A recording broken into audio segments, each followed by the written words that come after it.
Good evening. I'd like to welcome everyone to the Experiencer Podcast, the podcast that brings you upfront and personal with past and present enigmatic experiences from individuals who have witnessed or even interacted with the strange, the extraordinary, and the otherwise unknown existence of UFOs or aliens. If you've had an out-of-this-world experience you'd like to share, please reach out to me at theexperiencerpodcast@gmail.com. If you have photos or footage of UFOs, IAPs, or any other extraordinary phenomena and would like to share it, please forward it to theexperiencerpodcast@gmail.com.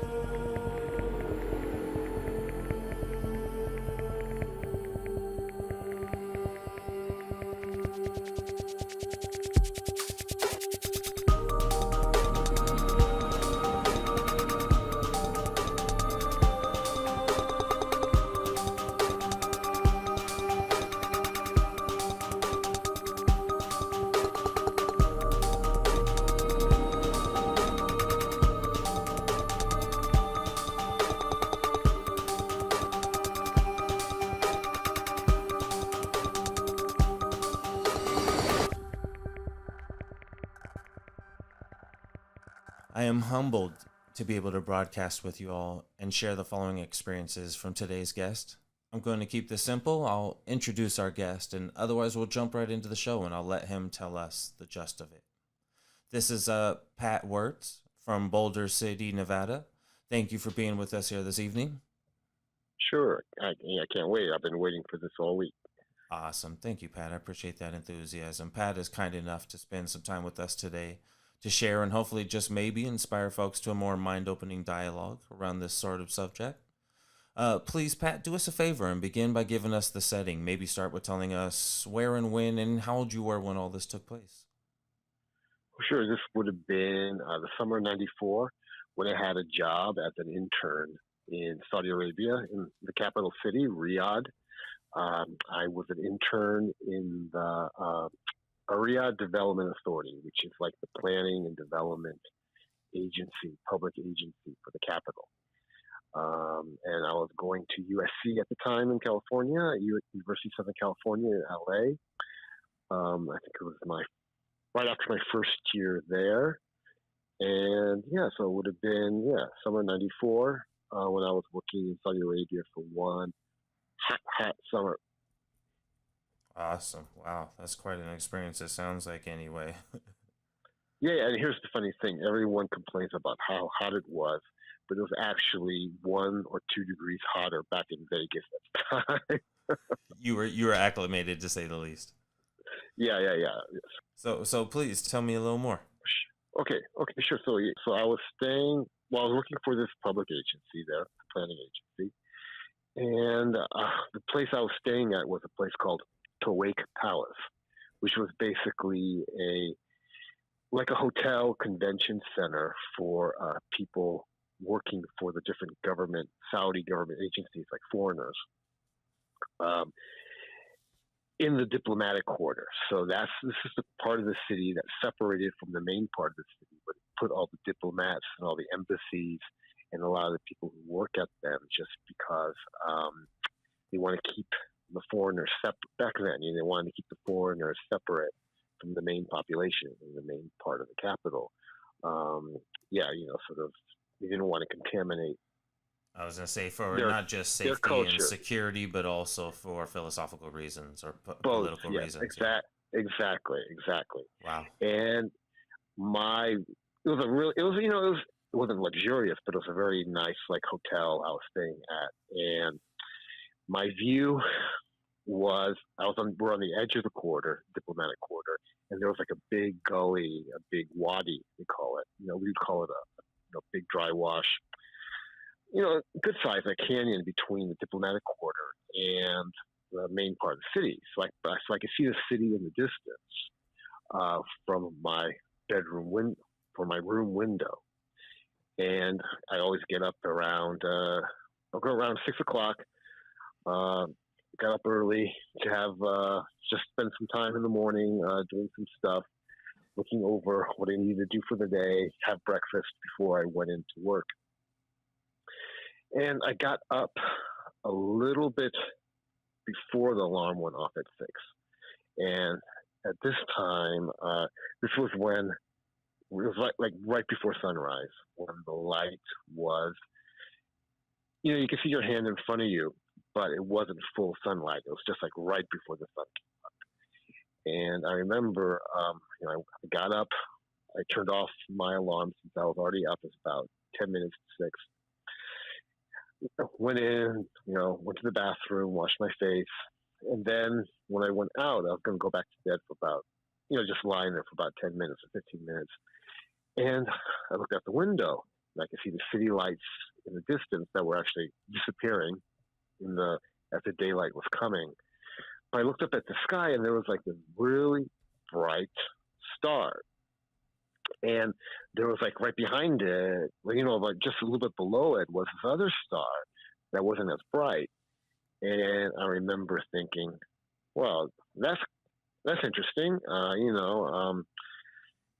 Those are really bright stars. I mean, usually by this, it's not even nighttime, but it was like, it was like you could see them, these lights really clearly. You know how sometimes you see the moon appear before the sun goes down. It's like, oh, you can still see the stars. The sun hasn't come up so completely, so they must have, Basically, I was wondering, what could these stars be? It was really, like I said, really bright and white. And then I looked at them, for a couple seconds, and then all of a sudden, like the small one moved from the distance. You could tell they were over the city. It would have been miles away, like the other side of the city, in like an instant. It was like boom, and all of a sudden that small light was like over on the other side, and then the big light all of a sudden moved to like another part of the sky, still over the city, in like an instant. Whoa! So both of them moved. Both of them moved. Yeah, and I was shocked. I go, oh my God, what's that? Again, I'm thinking, could it be like a helicopter or something? Because, it wasn't a plane, obviously, because they're stationary. It's like, that's some sort of super helicopter. Yeah. And, and then these two new positions, they stayed there for a couple seconds. And then all of a sudden, they moved positions again. And they moved, to different parts of the sky over the city.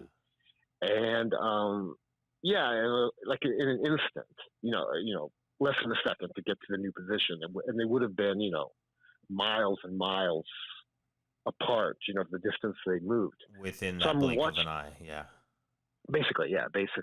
So I'm just like watching it for about, this probably would have been for about like a minute.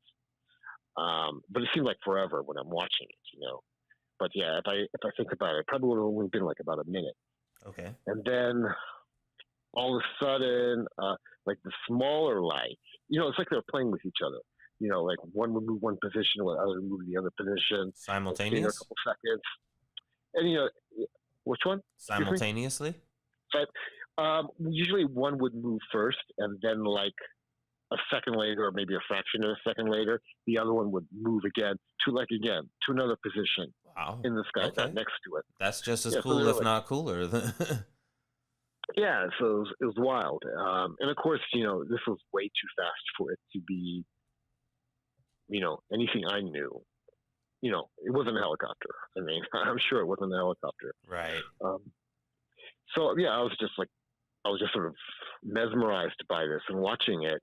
And then, like I said, that one of them, like the smaller one, like it just zipped away.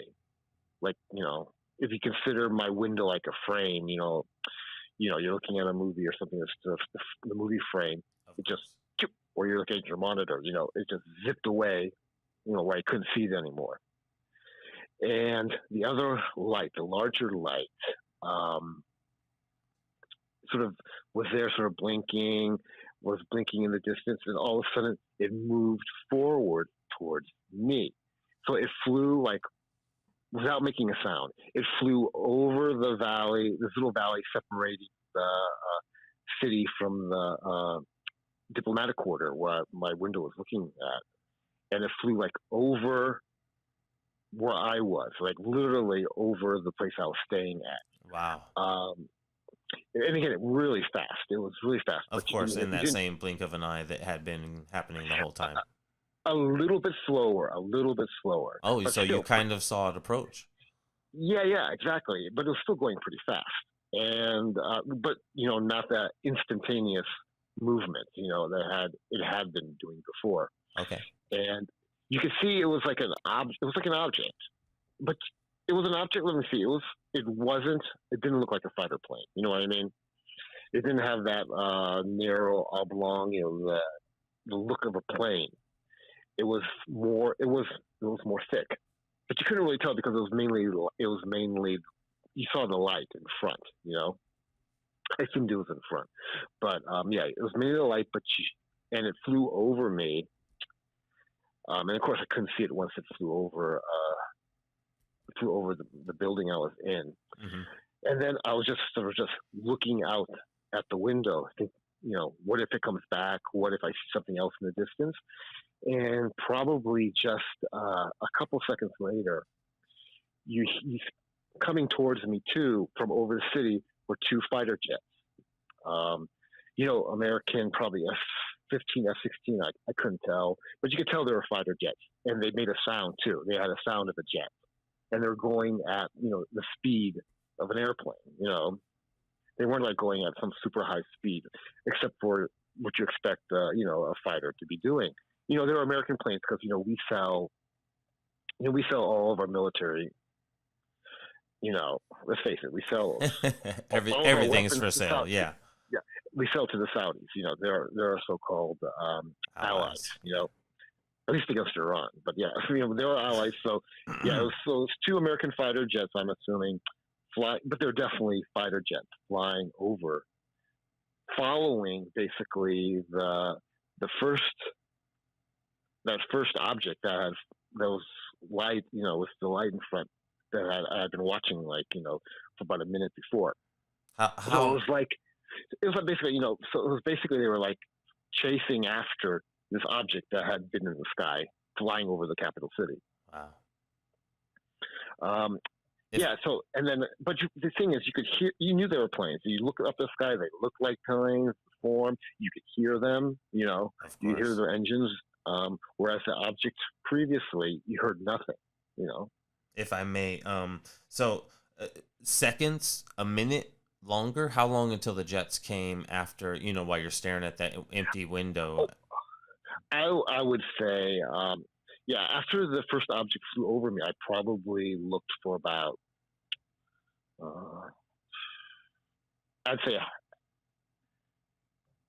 a minute, half a minute, not even a minute. Wow. Half a minute before. So within 30 seconds, maybe 60 to 90 tops, jets were in pursuit. Yeah, jets were in pursuit. Yeah. And if I may, but go ahead. But those objects were like over the city for I've been watching them for at least, I don't know how long they were there before I saw them out the window, but I was watching them for at least a minute before, they flew away. Now, a minute of them bouncing around from that original stationary position, right? Exactly. Yeah, but who knows that stationary position when I saw them, that might not have been the original. Who knows what they were before I even looked out the window. They bounced around, then stayed stationary, then you saw them and they bounced around again. Who knows? Exactly. Whatever. Yeah, that's what I'm assuming. And the story sort of, it gets a little bit weirder because, like I said, well, every room had like an alarm clock. It had like an electric alarm and clock by the bed. And I noticed that mine was like blinking then. And like, when something goes out, electricity goes out and it comes back on and your alarm clock is blinking, the electric alarm clock. Yeah. Yeah. And I go, oh, and, I didn't think much of it then. I go, oh, so I just turned, I just pressed the button and took the blinking out. But later for breakfast that morning, there was like another university kid my age who was also staying there, but he was working for like another agency. I forget who he was working for. And because we were both Americans, and in college, and in Saudi Arabia working that summer. So so we struck up a friendship. So we had breakfast together, at this place. And he said, and he was sort of pissed off. I usually went down to breakfast around 7 o'clock, and he did too. But he was like pissed off because his alarm, he said, his alarm clock didn't work in his room. It didn't go off, and he always sits at 6, but something went, but his alarm clock wasn't working. And when he woke up, like around 6:30, it was all blinking. So the whole system was off. So he was upset that he had to wake up late. So I'm figuring, was this whole building, was it just some sort of power surge or what? It could have been. Electricity could have gone off and gone on again. But I just think it's interesting that this happened the same morning at the same time. Oh yeah, certainly. that I was watching this. Yeah, certainly. Certainly. So, and let me just ask and or clarify. Yeah, obviously, you didn't have any missing time to go along with that. You're just reporting the surge and or power loss that caused the blinking, and that it was confirmed that your neighbor friend had the same phenomena or power outage in his room, and in fact, it affected his time, his clock. Yes, exactly. Yeah, it affected obviously the electricity in the building. I can't explain, but no. By all means, happened, no. That's a very in the phenomenon. That's something that does happen. We all know. It has the potential for EMP like, right, phenomenon to happen. So by all means, it's not completely out there as far as the subject goes in itself. Yeah, but no, I didn't experience any missing time or anything like that. Excellent, excellent. And if I may, again, I'm gonna rewind you back just a minute. You said that it seemed like when the brighter craft flew over you that maybe it slowed down this time. It was instantaneous before, covering miles. I've seen that sort of phenomenon myself. It seems like it blinks and then it's miles away and kind of does triangles. It's exactly. That's really quite awesome. But when it came toward you, do you think it was perspective and it just seemed like maybe it didn't slow down, or did it actually slow down as it approached you? I would say it's because when you saw it like over the city, like going from one side to the other. I mean, those from my perspective, that would have been 10, 15 miles. Wow. When you're looking at the cityscape, in front of you, Yes, sir. In a second. And so going over me, it would have been the same distance, and it would have gone, a fraction of a second, but it didn't. It took, it was going at a speed of, I don't know what speed it was going at, but something it was definitely seeable at a slower speed as it was flying off over the, over where I was in my hotel. So yeah. Wow. Okay, fair enough. And that's quite awesome. That's quite something and spectacular to be able to see. Now, was this thing? Can I ask for a little description? Did it glow? Did you see any textures or surfaces, metallic or otherwise? In the distance, it was all I saw was just the lights. That's all I saw, which I thought was was like a really bright stars originally. Copy. But when it flew over me, I could tell it was all I could say is it was thick. It wasn't the thin. It wasn't a plane. Let's put it that way. It wasn't a thin tube. Like a plane. It's sort of shaped with the two wings coming off the side. It wasn't just fuselage. It was just one thick object. But it was mainly the light in front that was so bright. That's the main thing I saw. Interesting. The light in front. Now, would you say was that like? The light that I was seeing in the distance, I could see when it flew over me. The light was still in front of the the light on the object, like an electromagnetic glow or ionization, or like an actual forward lights or headlights, or like something? like a headlight, like a forward light. Wow. Yeah, like a forward light. Yeah. Wow. The whole thing wasn't glowing. There was something like in front that had a light on it. Wow, yeah. That's really cool. That's something else. And could you tell it just shape at all? Like you said, you knew it wasn't a fuselage. It wasn't a fuselage. It was just sort of fat. Was it cigar, circle, triangle? Like oblong. Like a circle, but not really a circle. Like more like an oblong. Interesting. Almost like an egg.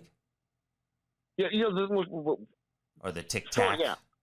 Yeah, I would say that. Yeah, but I know it's flying. So quickly, it wasn't like. And you're in a room. You're forced into your perspective through the window. I get it.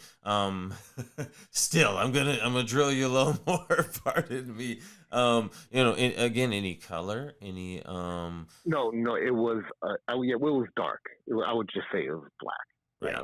Yeah, I would say it was black. It was definitely dark. I would call it black. Any rear Of course, propulsion? but the light in the front was very white. It was very, very white. Interesting. Any other lights on it, or rear Uh, propulsion, or any observable? no, no, I didn't notice anything like And you that. said no sound. Is that what I? Yeah, that's the main thing. Yeah, because when it went over me, it made no sound. That's when I go, well, what is this, like some sort of special plane or something? I mean, it could have been. But then when two real planes that I could identify as planes Noisy, followed, obvious. yeah, Yeah. they sounded exactly like planes. You could Yeah. tell they were planes too. You Yeah. know, That's hilarious. That's such a we live. You live near Dallas. You know yes. what it's like seeing Yes. a fighter above you. You could tell it's a fighter I plane. can tell when it leaves the hangar. I can hear its engines come on, and that's Exactly. So yeah. So 5 miles away. I can tell what's going on. yeah, totally. So yeah, totally. So, but definitely, these two planes were following what that first object was. Uh, Yeah, that's really cool. That's something. and who knows if they're Saudi or if they're American, because this was after Desert Storm. So we had bases in Saudi Arabia at the time too. Yeah, that's something. That's a cool time, an embroiled time, a tough time in our, American diplomacy, nonetheless. Right. Brutal for those who were there, but what an incredible time to be there yourself. Right. Oh, So yeah. man. So that's my what I call my UFO encounter.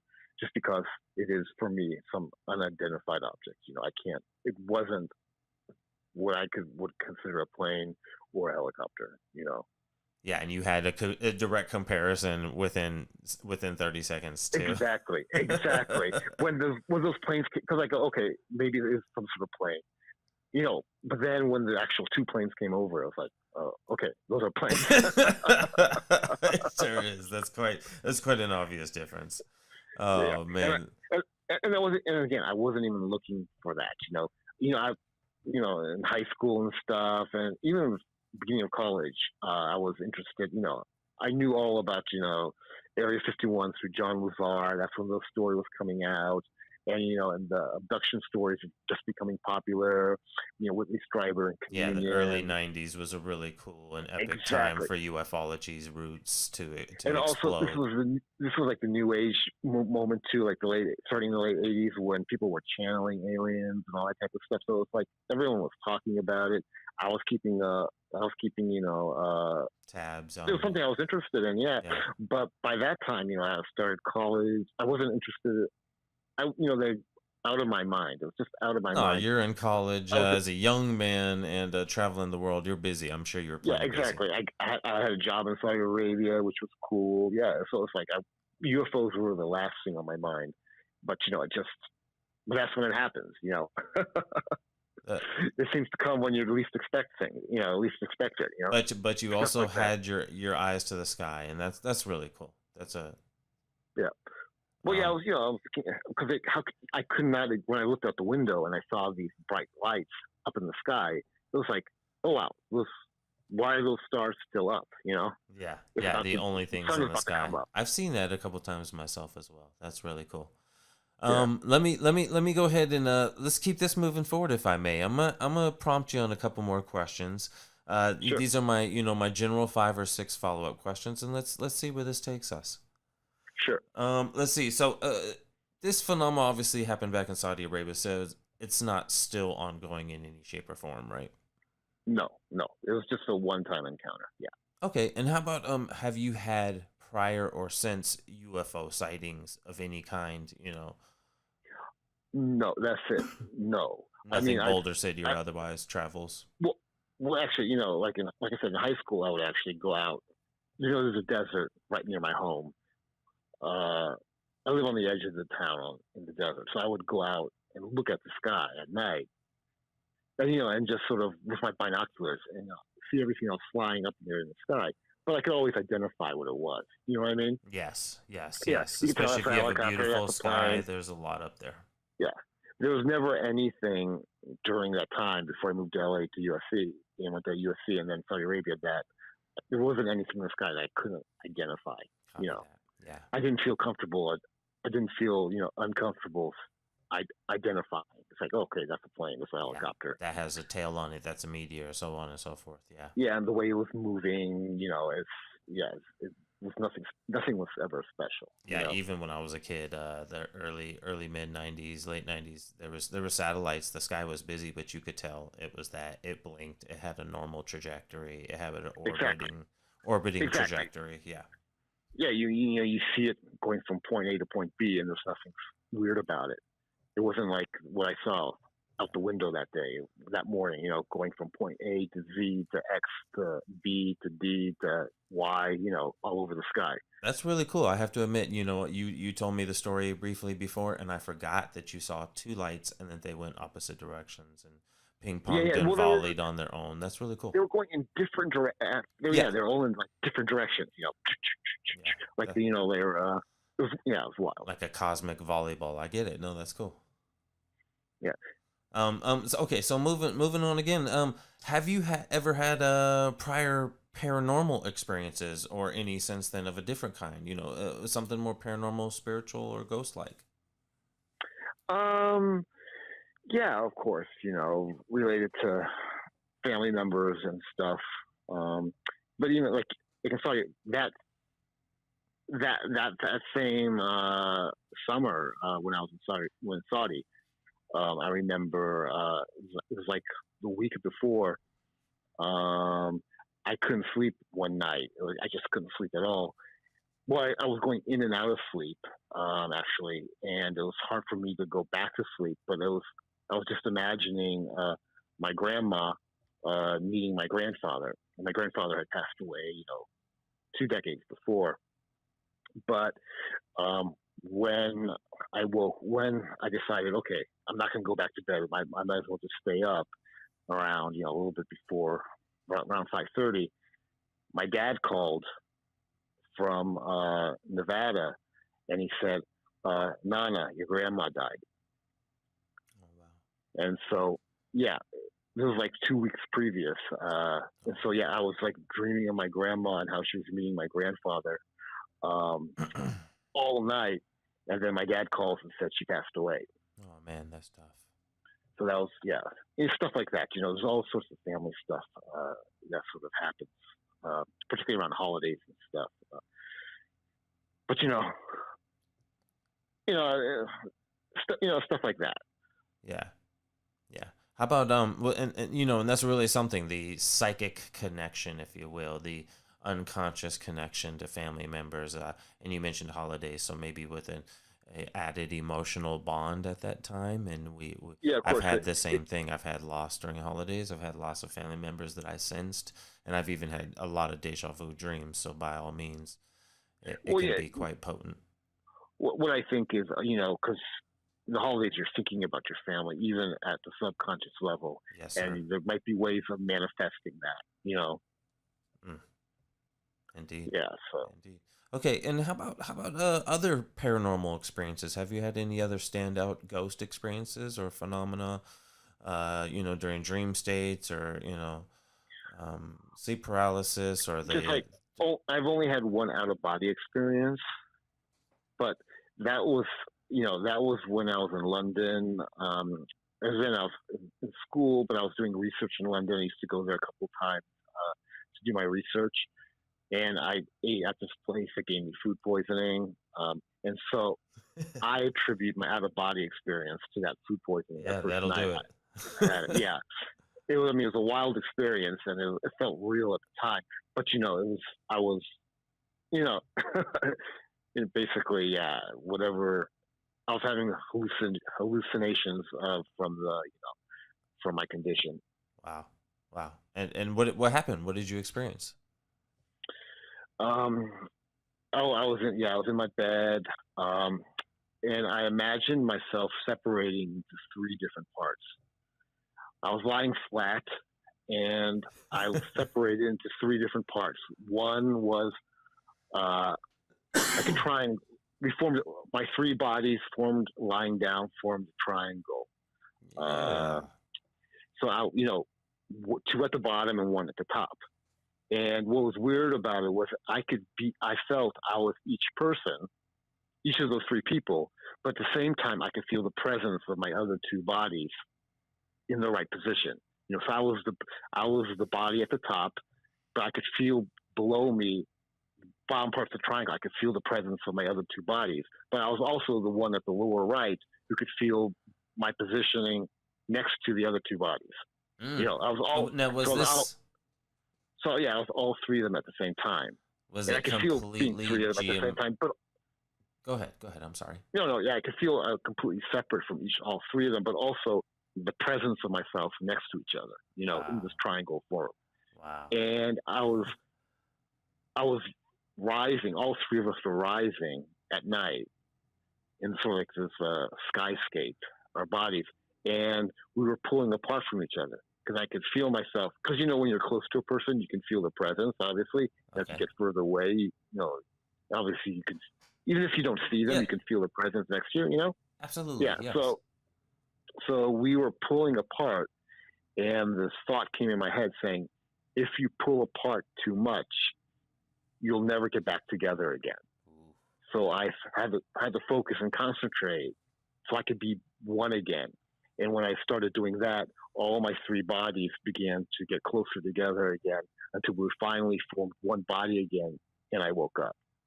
Oh wow! So I sort of woke up in my sweat. You know, it was I basically sweated the whole night. It was like I was literally in a pool on the bed from this condition, from the food poisoning. Do you interpret that like I do? A near-death experience you essentially had right there. I wouldn't call it near death. I don't know what I would consider it because, you know, when I think of near-death experience, I think of like the white light, you know, and going down that tunnel. And a lot of folks describe it in any number of astral projections and, you know, separation of consciousness, body, mind, and spirit, you know, and awareness, your ghost separating from your body, you know, and you don't have to necessarily be dead. You could be hit by lightning. You could be, you know, food poisoned. You can be anything that separates the mind and body and soul. But I did, when the thought came to my mind that if you pull apart too much, you'll never get back together again. I felt anxiety when that happened, when I thought of that. I remember I felt really anxious, and I was like, okay, I have to pull myself back together or else I'll be gone. You know, I'll disappear into three parts and just disappear. Yeah. Wow. So that's probably the most weirdest, you know, sort of thing I've ever experienced. It's still today, you know, I've never experienced anything like that ever again. No.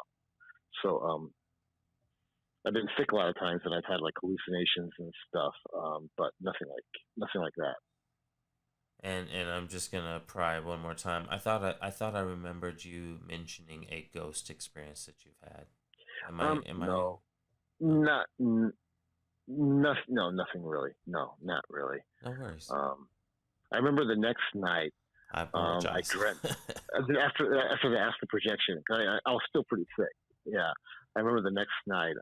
I dreamt there was like a goblin right next to my bed, and it was just like I was feeding it garbage, and it just wouldn't stop eating, and I kept on demanding more garbage, and I had to give it more garbage to eat, otherwise it will start to eat me.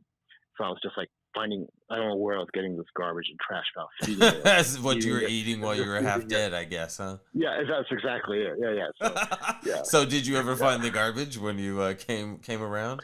No. When I came out of it, no, there was nothing. I was just in a pool of sweat again. So there's sweat everywhere, garbage nowhere to be found. But there's also that was definitely the worst sick I ever felt in my life. Basically, wow. I couldn't eat anything. I couldn't even drink water because I'd throw up the water. You know, I was throwing up like green bile out of my stomach. Yeah, that was the worst. Yeah. Hey, stop right there now. So that's it. Oh man, that's something else. That's really something though to think about it. You know, a biological experience that causes us, whether it's enough stress or fatigue, that we do separate in some shape or form, consciously, subconsciously. That's really something. Yeah, those experiences I attribute completely to, you know, the effects of whatever, you know, the food poisoning. Basically, it's like, you know, it's messing up with your mind, you know. Oh yeah, you're sometimes you're being emptied out to a molecular level if you have no water in you, no hydration, you're dehydrated, your temperature is up there. Oh yeah. Yeah, I was totally dehydrated. Like I said, I couldn't even keep water down unless, you know, I'd just throw it up again. Oh Yeah, man, for about 2 days. Yeah, poor dude. In the quarter, deep in the quarter. right.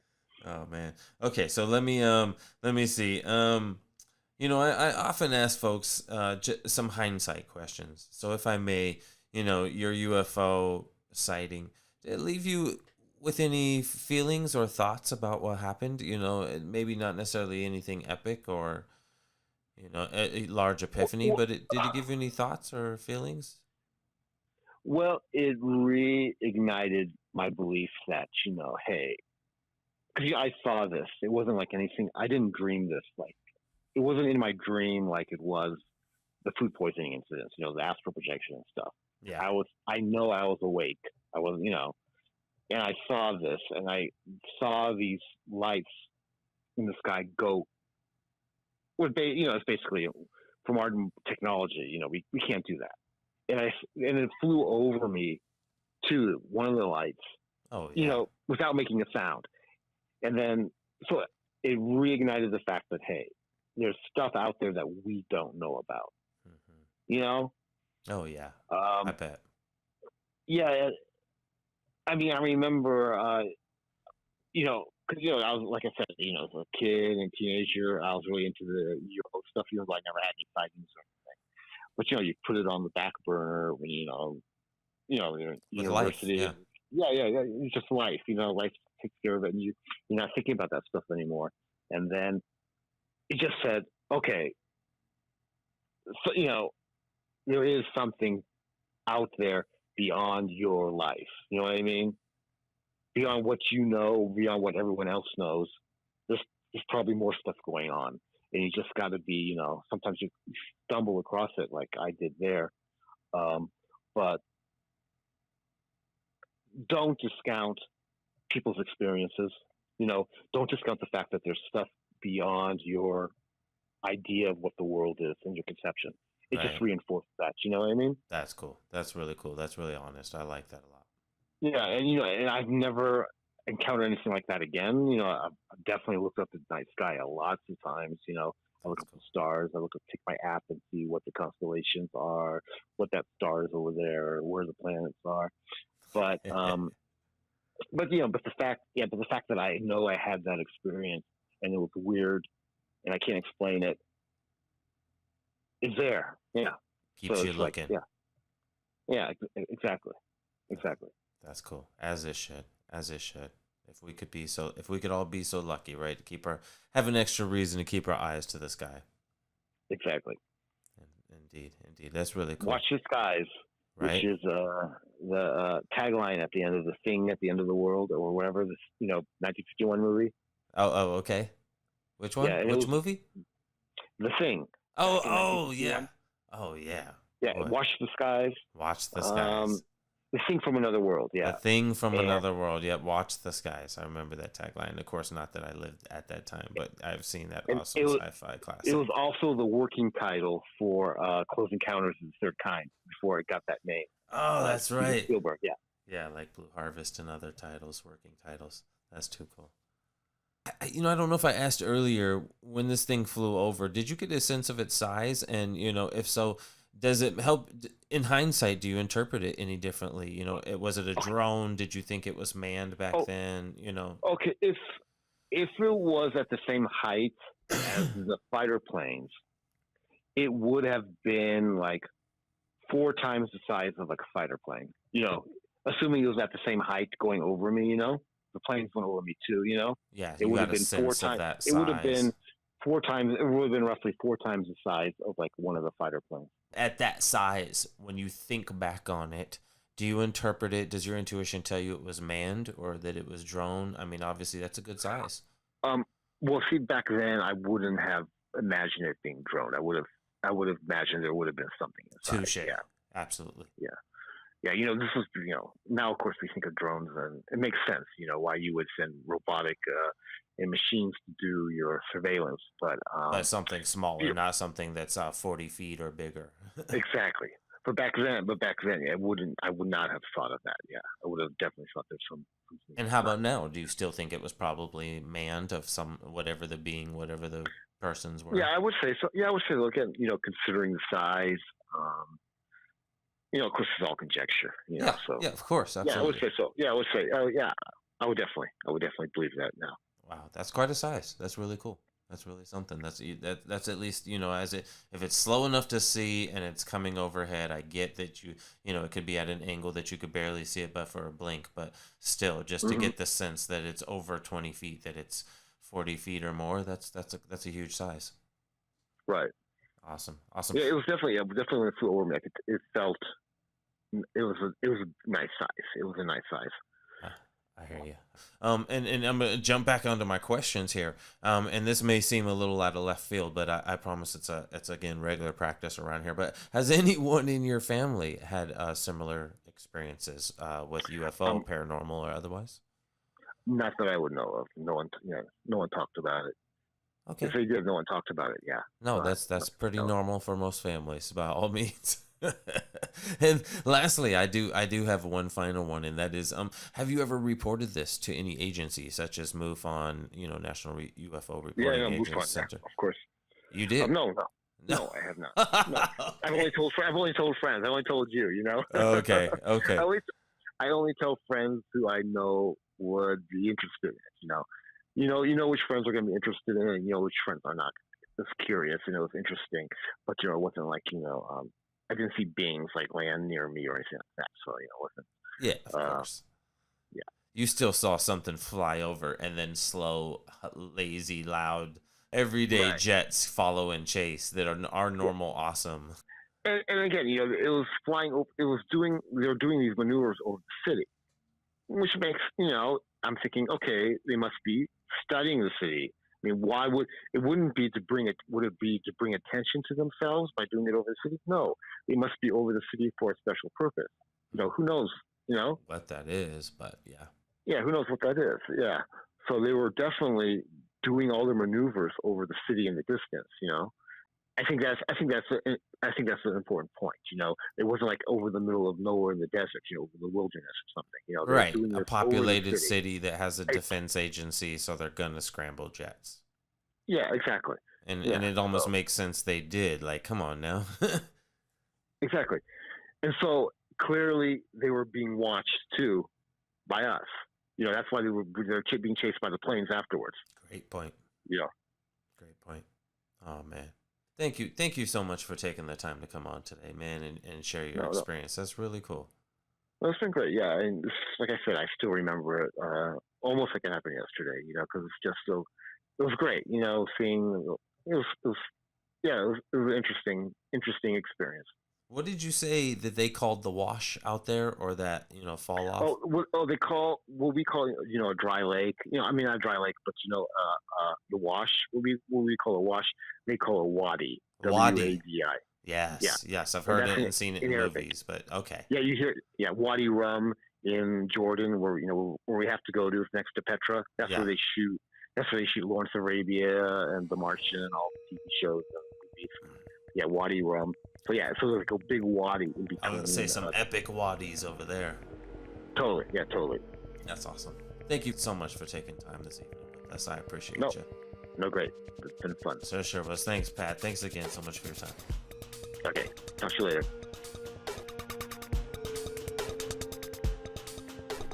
I'd like to thank everybody for tuning in today. If you enjoyed what you heard, please don't hesitate to like, subscribe, or follow the Experiencer Podcast. If you have an experience you'd like to share, you can contact me at theexperiencerpodcast@gmail.com. Also, the Experiencer Podcast is building a companion website that will showcase and feature any and all accompanying photos, footage, or details allowed or submitted alongside episodes featured on our podcast. It is in that vein that the Experiencer Podcast is seeking and now accepting any footage or alleged sightings, encounters, or experiences caught on camera. Please forward any links, footage, or photos via WeTransfer or Dropbox to the email theexperiencerpodcast@gmail.com. Thanks again, everybody, and until next time, be sure to take care of yourselves. And of course, keep those eyes on the skies. Have a good one.